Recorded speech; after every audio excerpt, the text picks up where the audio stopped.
Kill over a bitch, but let a rat keep his life. Some point, Your Honor, I'm sorry, I'm talking, and I don't know why I am being interrupted. I will not stop. Hey. I was speaking. Ms. Love, y'all got. I'm sorry, I was speaking. Both of y'all can't talk at the same time. I know, I was speaking, and I expect to be allowed to speak when I'm speaking. Hey, both of you all need to just take it down a notch. And so, Your Honor, if I may finish, because I was the one speaking before Mr. Weinstein interrupted. But you continually engage in this pattern of behavior, Ms. Love. You don't want to accept my ruling. Your Honor, and I know you're being an advocate, but at some point, stop.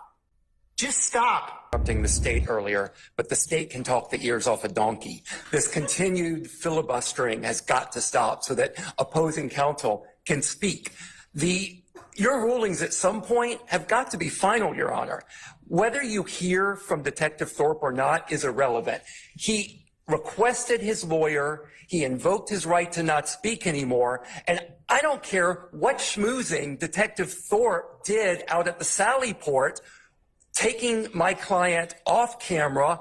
I don't know what went on down there. I don't know what self-serving, well, I have some idea. I don't know what self-serving statement Detective Thorpe could possibly give to this court that would cause the court to change their order. I don't have a note or a summary or a writing that Mr. Bean was interviewed at the jail, at the detention center after Ms. Love told this honorable court total misrepresentations.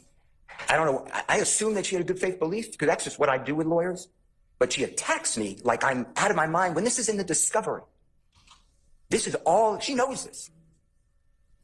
And then I'm giving C&D, which is clearly going to come out before your court, because if the state doesn't call the investigator, I'm calling Investigator Lewis. Because this is what I would say is corruption. Because I don't see this often. Do we know why one statement is incomplete and the other one is? And why I have no recording. And why I only have this on the 17th day of September. And why Detective Calhoun's is all in recording and a report on that day. And why is it that Adrian Bean tells Detective Quinn, when I first spoke to the detectives, I lied to them about Fred Prethro driving. And why is Adrian Bean telling me, yeah, the police wanted young thug, Jeffrey Williams, whatever the words are, involved in this case? And why is it that Adrian Bean is on a jail call with his wife?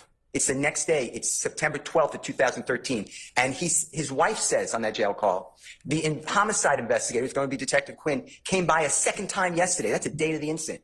And he told me that the driver, people think the driver's a woman wearing a wig, but it's really a man. It's a boy. And Detective Quinn is giving this information. And whoever the driver is in big trouble. But if Mr. Bean is a passenger, he may not have any charges. And on that same recording, Adrian Bean is telling his wife, they gave us a story to tell. And Adrian Bean tells me with Investigator Martin that story to tell happened at the hospital. Now, he blames it on Detective Quinn. It's also 10 years before, so maybe it's not Detective Quinn. I'm not saying it's Detective Lewis. My questions were some detective. But his point is it's a detective that introduced Jeffrey Williams to this. And then you could go through the crime, which I'm going to do, the crime scene photographs. There's not room for 4 people in the back of the car. In addition, there's no shooting in that car. Like the police did it and they cleared, and I'm not saying Robert Snell was not justified. I am not saying that. But Robert Snell discharges firearm multiple times and it crashes through the very rear window on the passenger side of that 2004 Nissan. Those bullets go somewhere. Mr. Murphy is shot twice, one in the lower ankle in his right leg, and one in his left leg, upper thigh, which strikes an artery. That's why there's so much blood from him. Fred Prethro is shot through the headrest. Now just imagine a 6'3" young man sitting in the ways of those bullets. They can't get around him. There is no one else in the car. And the state is blaming me for this? This is outrageous. And I can ask every single question the way I ask it, and I ask it properly. And Adrian Bean, for all that he's worth, the jury makes a determination. And the jury makes a determination. And what Miss Love is trying to do is obstruct the truth from coming out, because she knows all this. That's why last time I was a fibber for telling the court that he went to Grady Hospital. When she realizes it's patently true, now I'm a fibber because no one spoke with him, and I'm just supposed to believe that these officers took him down and they had him on wraps and no one spoke with Adrian Bean. I apologize to the court. That's also a jury. Juries make those determinations. In addition to that, this case should be dismissed. This is outrageous. I'm going to do that once I get it into evidence before the court, but I'll do it now since it came up and Miss Love is attacking me. And this evidence is wrong. I also ask continuously for all these videos. I don't get it. And then months later, I'm getting a video on the shooting at the movie theater, which I know you don't know about yet, but it's about Christmas. Hey, yo, you. Can you subscribe and turn on that bell too? Because when you do, you're helping unbiased, independent news. Out, Your Honor. He did it. There's a total of 28 times where he does something like that. Literally, he says, "Do you remember explaining that what you were referring to is at the hospital, that the police were telling us to lie, put thug in it when you talked to Detective Lewis?" Okay, but that's... So when he says, "Do you remember a thing that there's no evidence took place," he is asserting that, one, it took place, and then asking the witness improperly in front of the jury. Did he ever talk to Detective Lewis? No, that's just what I'm telling you, Your Honor. And then Mr. Steele gets here and says to you all this stuff and still never shows you anything to suggest that Adrian Bean talked to Detective Lewis. Okay. Mr. Steele, you want to respond to that? Because that's critical to me. I mean, it's critical in the sense that if there was no conversation between the two of them, then that would assume facts not in evidence. Hold on, I'm asking Mr. Steele a question now. Just hold on, Miss Love. Okay.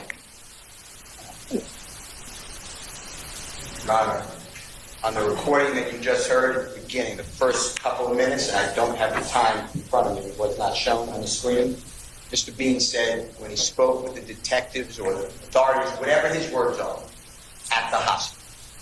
That's what he says. Okay, but here's her beef. If you'd have said, "Who'd you talk to?" And he said, "I talked to the detective." Well, was it Detective Lewis? Was it Detective Quinn? Was it Detective whoever?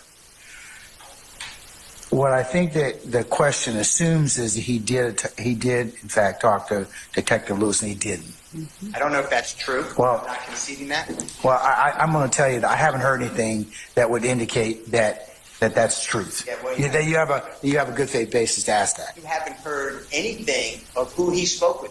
That's my point. That's the point. But you all can't. But you two, neither one of you can proffer that. Judge, it's not proper, Mr. Steele. No. Listen. It's not. It would be a violation before me for you to put that in front of this jury. You're not letting me finish. In the September 17, 2000. You are saying to the court that you have a belief that there is another statement out there. There's not.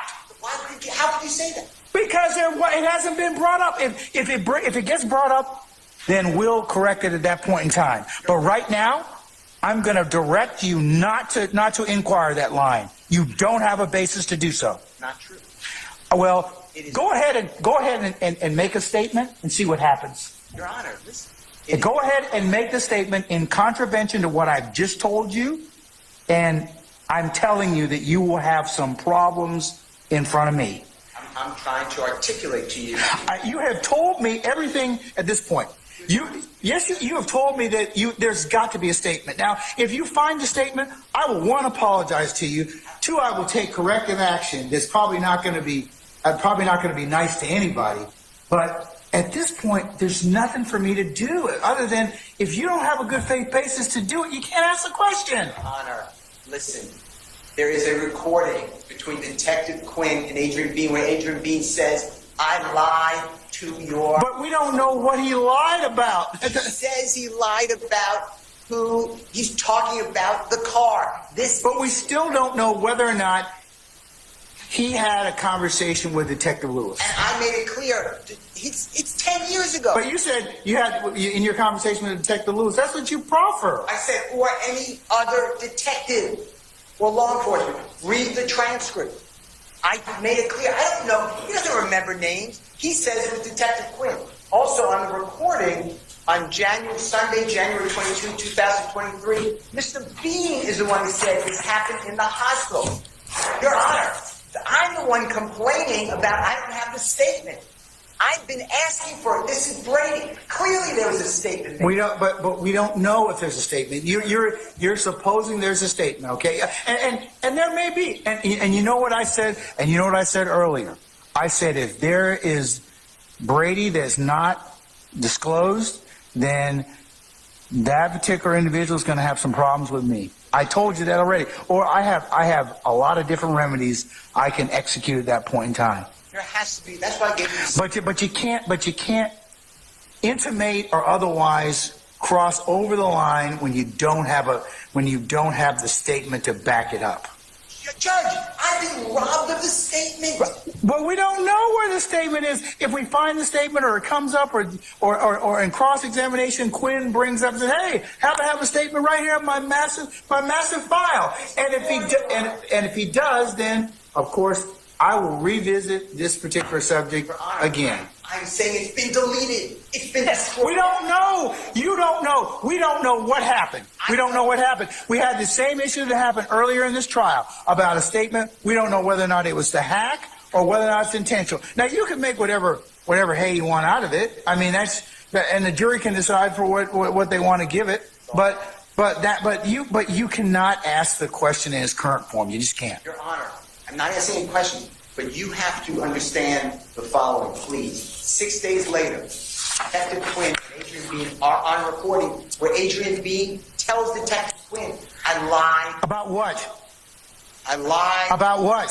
Who was driving the car. He gets cut off. Detective Quinn says, yeah, tell me about it. Where's that statement?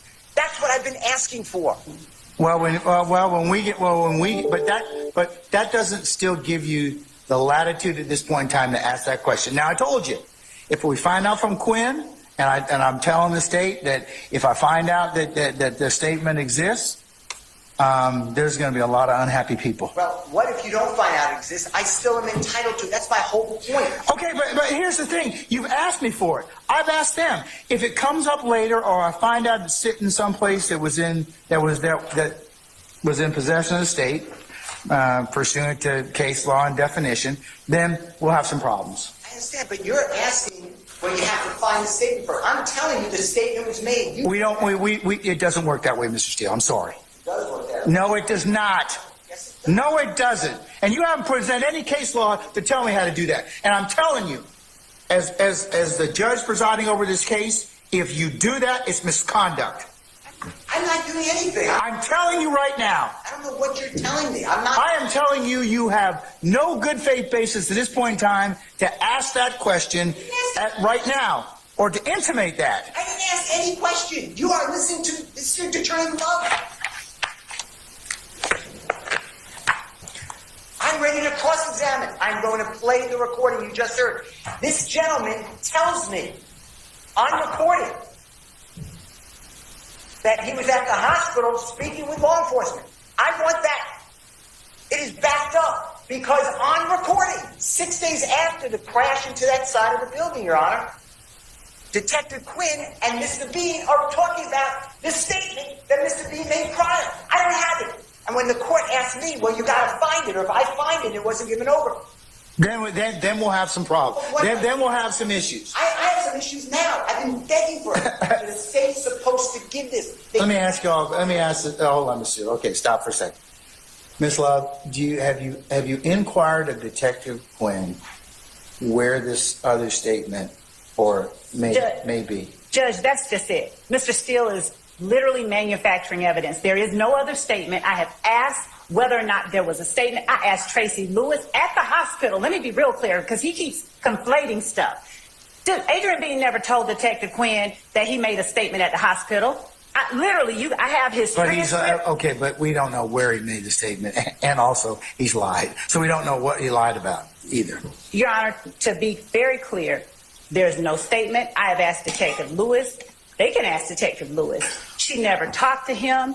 Okay. Detective Quinn, who is the only person, it's not just police, the only person Adrian Bean asserts to Brian Steele in this recording that he gave us, this 10-minute recording, he said, I spoke to Detective Quinn.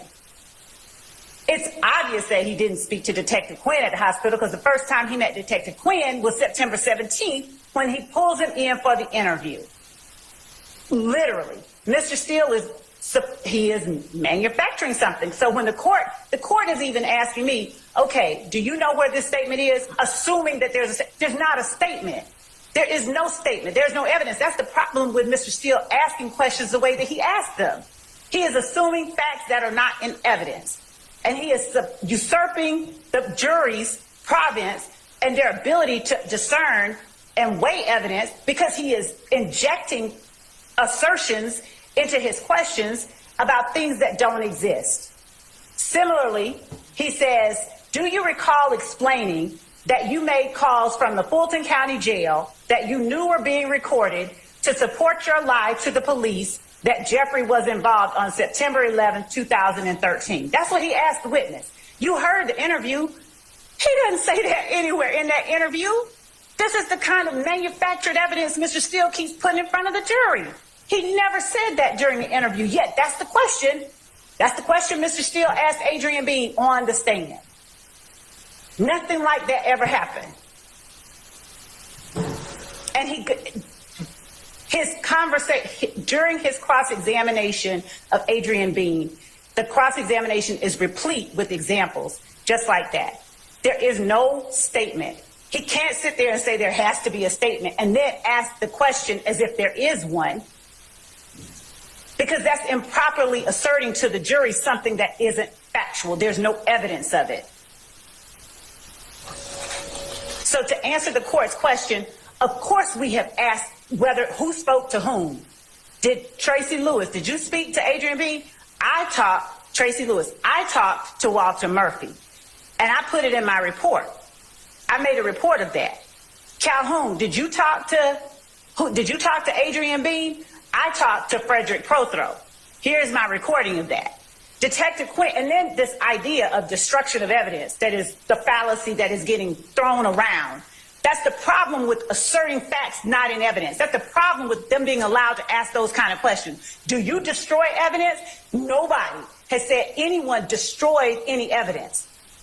Eduardo Navarro Flores said he heard that Detective Quinn had erased the interview. Well, then why all throughout Detective Quinn's report does he refer to the lie that Eduardo told in the first place? How is that destroying evidence? But they're trying to create a narrative for the jury of things that don't exist, a narrative that somehow the state destroys evidence. There's been no evidence, no suggestion that the state has destroyed any evidence, but they're going to ask it a million times. So that's what Mr. Steele is doing with this whole statement at the hospital. He's going to ask it a million times. So the jury's sitting there going, well, where is it? And then in the end, $100 says that he gets up there and says, they destroyed the statement from the hospital, knowing he has no evidence that one even exists. With Detective Lewis, and certainly not Detective Quinn, who is the only person Adrian Bean tells Mr. Steele, at least in the portion of the recorded interview he gave me. I don't know what else he told. I don't know what Mr. Steele told Adrian Bean. But it's obvious that he's leading him through the interview that the court heard. And even being led, Adrian Bean does not let up on his assertion about Detective Quinn. Mr. Steele tries to get him to change it. You mean somebody else, other police, no, just Detective Quinn.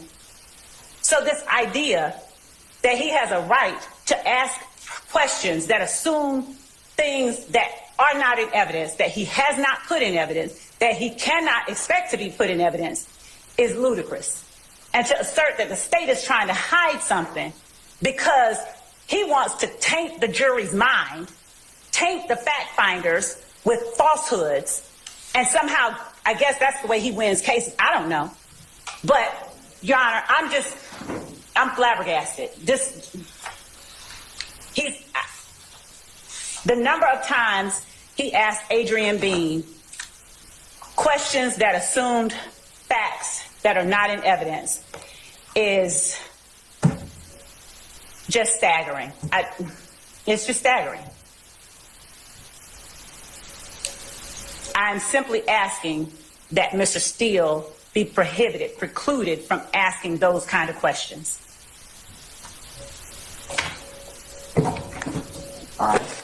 And Your Honor, I'm asking that any reference to statements made at the hospital in the manner that he has asked them, that assume that there was one, be stricken, and that the court instructs the jury that there is no evidence of any statement made at the hospital to a Detective Lewis.